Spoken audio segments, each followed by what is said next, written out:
Pero, gobyerno na yun, ha? Di ba?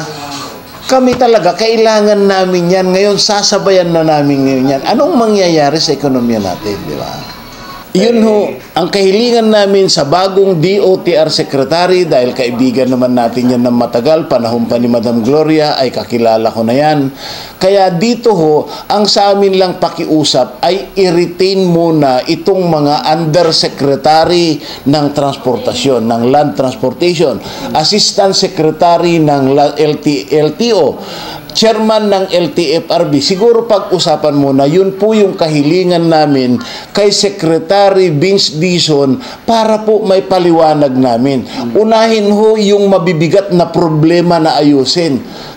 Ang kailangan magkaroon ng joint National Public Consultation for Public Utility Vehicle. Hindi lang po sa jeepney, hindi lang sa taxi, dahil ang problema nito ay malawak yung problema.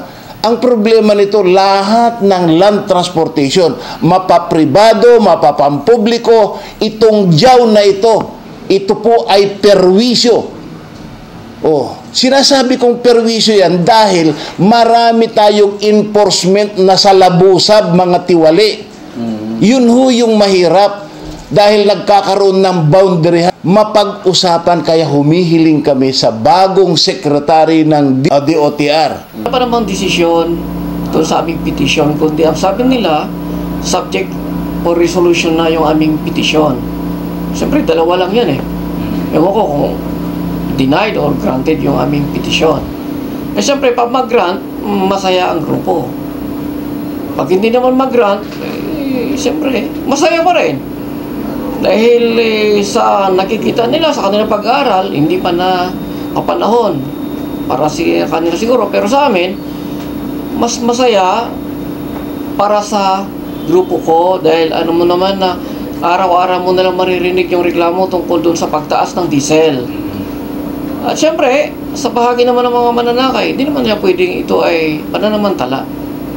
Dahil saan kami nga hihingi ng pabor o dagdag na kita, kundi sa mga mananakay.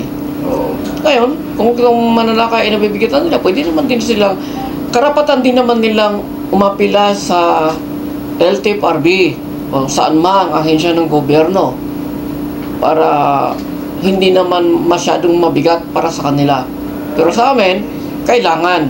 Bukod sa maintenance, kasi itong dagdag pamasahe nga lang to para lang sa driver si operator na tumaas na lahat ng pyesa. Wala na hindi tumaas na pyesa. Lahat. Pero 2023 pa yan na i-file sa LTFRB. Ginastusan nga namin yan. Akala ko hindi magastos. Gastos pala eh. Pero simula nun, meron bang nangyari? Yan? Wala. Nagkaroon ng hearing that time, pero ganun na lang. Hanggang sa ngayon ay nagsit ulit sila ng hearing. Hindi ko lang alam kung pinapaasa lang ba kami. Sana huwag naman. Sana mag-decision sila based on merit. Kasi pinagsasabit pa rin kami ng manifestation, kung ano pa yung mga kailangan. Yun ang inare-ready ng aming paralegal. Sana makita niya at mabigyan pangsin niya itong aming petisyon na baka sakaling siya yung makapagbigay ng mas mapabilis na pagpapasya para sa amin. Bilang public utility na naglilingkod sa sambayanan. Yun lang.